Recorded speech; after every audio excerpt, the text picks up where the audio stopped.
One of the most painful and explosive political issues in North Carolina today is not the courts, is not the schools, it's the DMV. In case you have been living under a rock, North Carolina's Department of Motor Vehicles is totally screwed. People are really mad about this, and for pretty good reason. Last month, there were 0 available appointments to renew a driver's license in any of the 115 DMV locations in the entire state. And people have every right to be mad. The DMV is a customer-facing government function, and when it doesn't do its job, it puts people in a really hard position. Either you start driving with an expired license and break the law, or you just don't go to work, you don't travel, and we know what most people will do in that position. The North Carolina DMV has been in a bad way for a couple of years, but in the last few years, it's gotten a lot worse, and there is a very specific reason why. The reason the North Carolina DMV is totally broken is pretty simple. Our state legislature broke it, and they refuse to fix it. Like every state agency, the DMV is totally managed by our state legislature. They tell the DMV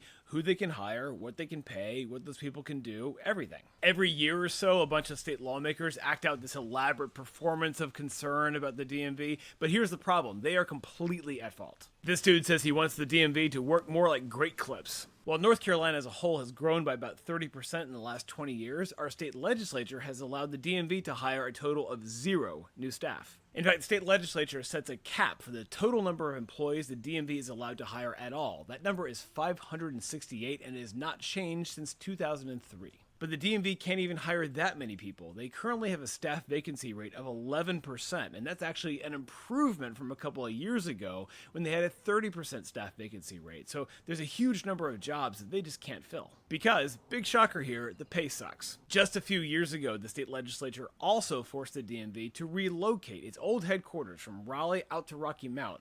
The reason was because the old headquarters building in Raleigh was basically falling apart and the legislature didn't want to spend the money to repair it. So what happened was a lot of Raleigh employees said, I don't want to move to Rocky Mount, and they quit and they got new jobs. So the DMV was critically understaffed right around when the pandemic hit. And that is why the DMV is completely borked today. It was not a mistake. It was a hatchet job. So as long as our state lawmakers refuse to fund basic services that the agency offers, the DMV is set up to be broken and make people mad and undermine their faith in government, which might be their goal after all.